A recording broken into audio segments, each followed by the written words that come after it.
Իշխանության հետ կապված էլ ամեն դեպքում մի հաղորդում կա, իմ քայլը հիմնադրամի հետ կապված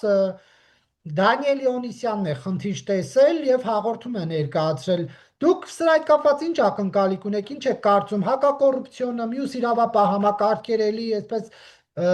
ակտիվ կարձագանքեն այդ հաղորդմանը, ինչ որ բացահայտում կլինի, թե չէ։ Իհարկե չի լինի։ Թատրոնը էլի այդ ինչի համար են անում, որ մթոմ Դանիել Իոնիսյանը նաև սրան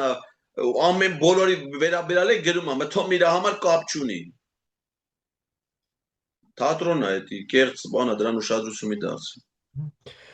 Որոնք են իրավապահ մարմինները, եթե իմ քայլը հիմնադրամով զբաղվեին, վաղուց պիտի իմ քայլի հիմնադրամի մուտքերը եւ երգերը նայեն հասկանային, թե այդ բաները, դոնորները ինչ մոտիվացիայով են իմ քայլը հիմնադրամին փող տալի։ Ու այդ հիմնադրամը ինչի վրա է իր փողերը ծախսում։ Աննա Հակոբյանը լստել ասում է իմ քայլը հիմնադրամը ինչ կապ ունի իր ամուսնու նրա քաղաքական գործունեության հետ։ Մոռացել է, որ իր հիմնադրամի անունը իր ամուսնու առաջադրած ընտրական դաշինքի անունն է։ Իմ քայլը անվանումով Երևանի ավականուն էլ է դաշինք ստեղծվել 18 թվին։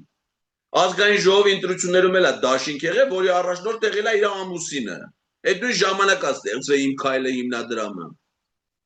Իրանից առաջ այդ հիմնադրամի տնօրեն եղել է Մխիթար Հայրապետյանը, ով որ հիմա ՔՊ-ի համամասնական ցուցակի պատգամավորի տեխնացու է։ Նաև նախարար, իր ամուսնու կառավարությունում։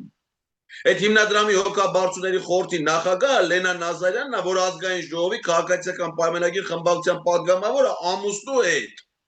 Ամուսինն էլ ՔՊ-ի համամասնական ցուցակի պատգամավորի տեխնացու է։ Այս տպավորությունն է, որ Աննա Հակոբյանը այդ մասին ոչ նրանցից ոչ մեկի մասին չգիտի։